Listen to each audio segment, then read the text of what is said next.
police. The cartels is attacking military bases now. Hold on, shit. Hold on, it's getting active. Hold on. Cartel in Los Viagras have launched a drone attack on a Mexican military base. America's cartel war just entered a terrifying new phase. Whoa, whoa, what is that? Hold on. In Michoacan, the CJNG and Los Viagras joined forces to strike a military base. Yeah, not a rival cartel, not even a police. The cartels is attacking military bases now. Hold on, shit. Hold on, it's getting active. Hold on. Nah, cartels teaming up is crazy. That's not what we want. I ain't saying they gonna win, but that ain't what we want though. I'll tell you that for sure. Convoy, a base. Drones dropped explosives, while gunmen with assault rifles tore through Loma de los Hoyos, a rural town that's now ground zero in Trump's escalating anti-cartel campaign. Experts say this was a direct response to Trump's new military push across. Man, them folks be blowing the shit up out of some cars, boy. They shit look like a Call of Duty map. And the aftermath is far worse than anyone expected. Let's break it all down. In the dead of night, on the last weekend of September, in Loma de los Hoyos, Michoacan, people heard a loud buzzing. By the end of the attack, one soldier was dead and two others were in critical condition. They killing soldiers. According to Hold on. Later that day, a cartel commando attacked the Loma de los Hoyos military base with assault Oh, he rifles limping and out. explosives launched from drones. And there was something else mentioned by the report. For the first time, The cartel got drones and they got enough nuts to go against the army. Oh, stop playing with in them. this region, two rival cartels, Los Viagras and CJNG, coordinated a drone-led ambush on a fortified Mexican military installation. The military simply did not expect this collaboration or the precision of the attack. Mexico's Black Hawk helicopter was scrambled to return fire, but the gunfire exchange didn't stop for hours, and the end results sent the message that the cartels had won that night. Then came the ground assault. The report says, in Tepalcatepec, the same CJNG fired assault rifles and launched explosives from drones against the population, and 3 aircraft parked on the runway. Woo, they dropping bombs.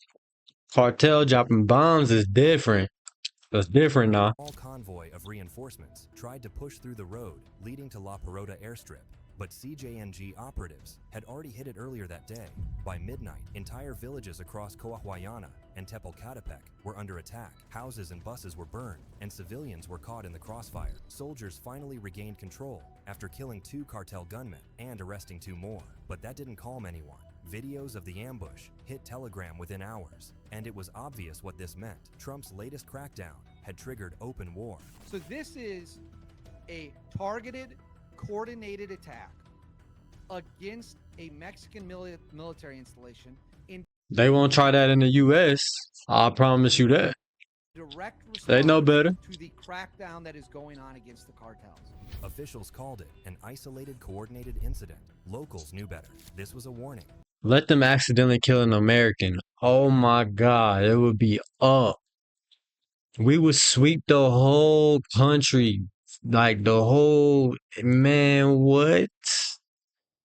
You crazy. The kind that says we're organized and we're done hiding. The Loma de los Hoyos strike wasn't an ending. It was the tip of a very large, violent iceberg that's been building beneath Michoacan for months. Because behind those drones stood 2 names that were never supposed to share the same battlefield, CJNG and Los Viagras. For years, Michoacan's deadliest feud was simple. El Mencho's CJNG on one side, Los Viagras on the other, rival clans born from the ashes of the Knights Templar, fighting for control of the Tierra Caliente. They kidnapped, burned, and butchered each other for nearly a decade. And yet now, under pressure from Trump's second-term war machine, they've found a common enemy and a shared mission. Amid rising pressure, Mexico's Federal Attorney General's office took over. But even that move was clouded in controversy. That controversy matters because pressure from the U.S. meant pressure from Mexico, and pressure leads to strange alliances. When the government pivots hard, cartels panic. Panic forces improvisation. Improvisation forces mergers. And with corruption still bleeding through local institutions, those mergers can make chaos metastasize faster than any crackdown can contain. Now, Mexico's intelligence services had said it for months. Los Viagras engineers retooling civilian drones, CJNG foot soldiers providing explosives and logistics. When the tariffs hit and Washington started demanding... Man, they look like G.I. Joe Snake Eyes, man. Y'all see that? This cartel ain't just motherfuckers in flip-flops. I'll tell you that. They look crazy. Tell me I look like Snake Eyes. Hold on.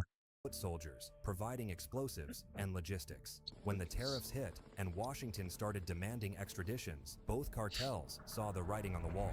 Among them, the Sinaloa, the Jalisco New Generation Cartel. They were actually designated by the Trump administration as foreign terrorist organizations just last week. That single designation turned cartel war into counter-terror policy, and every drone in the sky became a symbol of defiance. In Michoacan, the alliance solidified fast. Viagras ran intel and supply routes through Apatzingan. CJNG trained operators in hidden camps. Together, they created what investigators now call a narco air force. It's cheap, but fast and lethal. And as the latest attack shows, They got their own air force. Boy. From Mexico's National Guard describes homemade drone-carried explosives strong enough to shatter concrete bunkers. And that's what the Loma de los Hoyos strike proved, that cartel innovation had officially overtaken state defense. Now, the government's retaliation is rolling in. Arrests, life sentences, and extraditions piling up like dominoes. But here's why this may only make matters worse. Just before the drone strike in Michoacan, a Jalisco courtroom delivered a message of its own, not through fire, but through numbers. 10 members of the Jalisco New Generation Cartel have each been sentenced to 141 years in prison for their role in running a ranch. 140 of them things. Crucial. Used for recruitment, killings, and disappearances. The men in question ran Rancho El Zorrillo, a property in the hills of Tlajomulco, used for recruitment, executions, and disappearances. Mexican officials found charred clothing, bones, and fragments of jewelry, all that was left of the disappeared. For 3 years, They got a concentration camp. The police looked the other way, even as disappeared victims. No, that's a concentration camp. Then the silence broke. Rumors said it was another cartel attack that prompted the Mexican government to fast-track the sentencing. It was a public show of power, a way to tell Trump and Washington, we're acting, we're cracking down. The sentencing marks a significant moment in the crackdown on cartel violence, with 5 more suspects still awaiting trial. Those 141 years each were the longest sentences ever given to CJNG members within Mexico. Yet few believed this meant the system was working. The trial was rushed, and the defendants were low-level recruits, not commanders. The government had needed a win, any win, to show the U.S. Meanwhile, the real architects of Mexico's narco war, the men who financed the drones, shipped the fentanyl, and laundered the billions, were nowhere near a courtroom. They were in custody, yes, but under a very different kind of spotlight.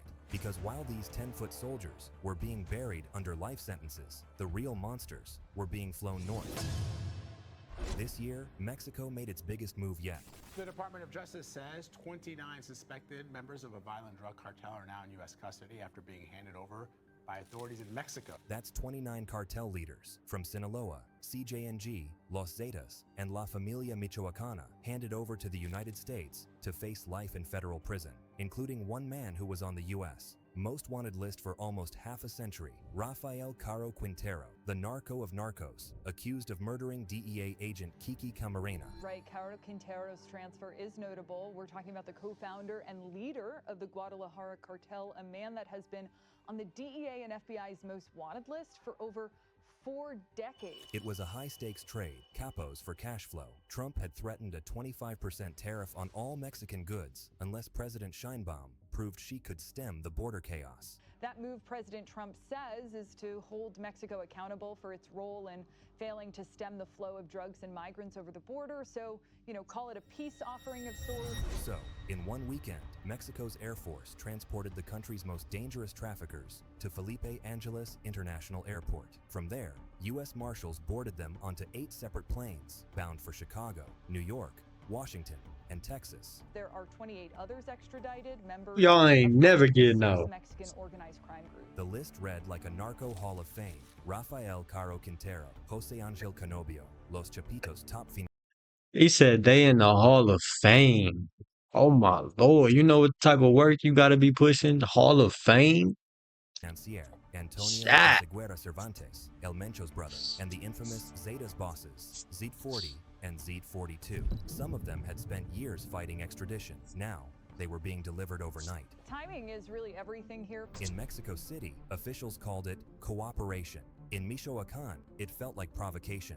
The arrests gutted cartel leadership, but unleashed chaos in the streets. Cells loyal to the extradited capos lashed out in revenge, ambushing convoys, burning vehicles, and, in some cases, using drones against civilians. The state's power move had triggered another wave of blood, and while Washington applauded the handover as proof the war was working, Mexico's southern towns saw it differently, as the start of an occupation, not a victory. And as jets flew north with kingpins on board, something darker was being uncovered on the ground, a discovery that proves almost nothing has changed since the days of Rafael Caro Quintero and the cartel that led to all the wars we see today.